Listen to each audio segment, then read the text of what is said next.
NBC2's Lauren Dispirito is live on northern Captiva. Lauren? Well, Peter, what I can tell you right now, the conditions out here, it's quite beautiful with the sun starting to set, but the water is still much higher and rougher than normal. This is part of storm surge. And right now, two things could be happening. The best case, the waves out here might be churning up sand and actually pushing it back onto the beach.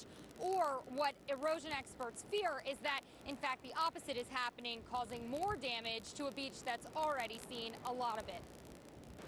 Rough surf drew people to Captiva Beach, and the most daring actually into the Gulf. As soon as I paddle in, it's going to suck me right back down. Kevin Mount spent the afternoon in front of the Mucky Duck, trying to catch a few waves.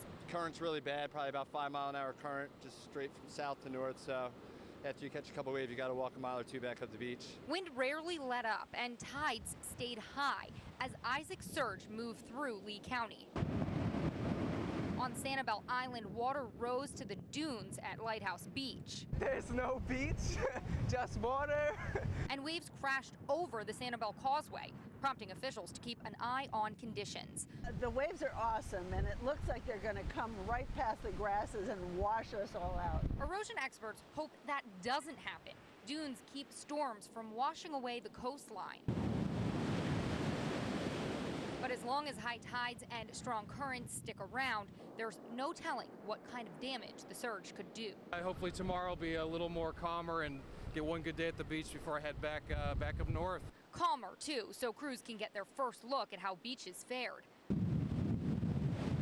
Leaving people on Lee County's islands left to ride out another storm. The wind is still pretty strong out here. I want to give you another shot at the beach. This is low tide, about an hour into low tide here, and still seeing a lot more water than normal. What they're going to check for tomorrow, hopefully, if the tide recedes enough, looking at things like the shelf that developed during the last storm. That gives them an indication of how much sand is lost. Again, it was about $2 million worth of damage that hadn't been fixed yet during Debbie. They'll have to come back out, look and see what has changed and how that might change plans to re-nourish this beach. Live on Captiva, Lauren Dispirito, NBC2.